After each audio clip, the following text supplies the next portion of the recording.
Just over the infamous swing bridge from New Bedford lies the coastal community of Fairhaven, Massachusetts.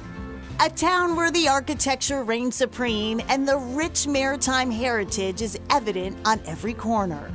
From Fort Phoenix, it was the site of the first naval battle of the Revolutionary War, to the array of beautifully preserved buildings, and to the local artisans taking what some may call seaside trash and turning it into treasures. I'm the rope guy. Also known as Christopher Vasconcelos, started Harborside Rope Works. This business started shortly after my divorce. I took my children out to the beach, and every 2 or 3 feet we stumbled across little scraps of ropes. I started saving it, and I started cleaning it in my kitchen sink and putting it in Tupperware bins, but I had no idea why.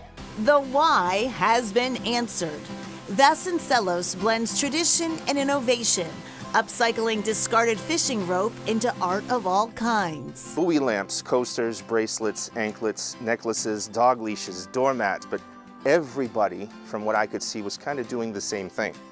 Waves of ideas came rolling in, one turning into a crashing success, drawing people to his booth at local art fairs. I made a sun and a moon, and this one woman came to the table and she just held them both up and was staring at them, mouth open.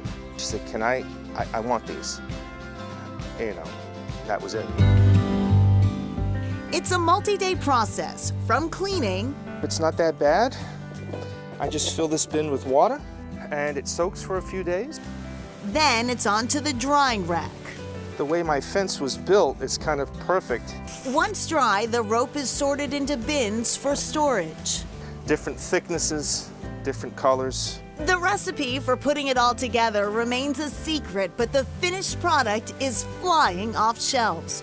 From a local shop in Fairhaven called The Sea Witch to as far as Alaska. I have recycled or upcycled about 35 to 40,000 pounds of plastic rope. I'm just using my 2 hands. In the very beginning, I said, if I don't make any sales or this doesn't become popular, at least I'm keeping plastic out of the ground, out of the ocean. It was kind of a diamond in the rough. Using their hands is something that Angelique Castriano and Nicholas Christie have become accustomed to. It may look like we're in Napa or maybe even Italy, but nope, we are in the first and only vineyard in Fairhaven, Massachusetts. Cheers!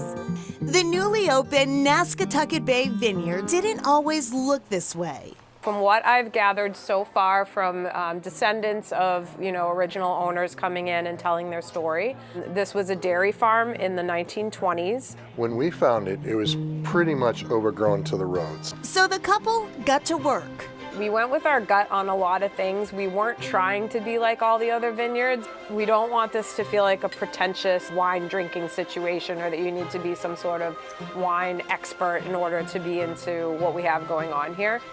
Every part of the winemaking process is done on property, from growing and picking.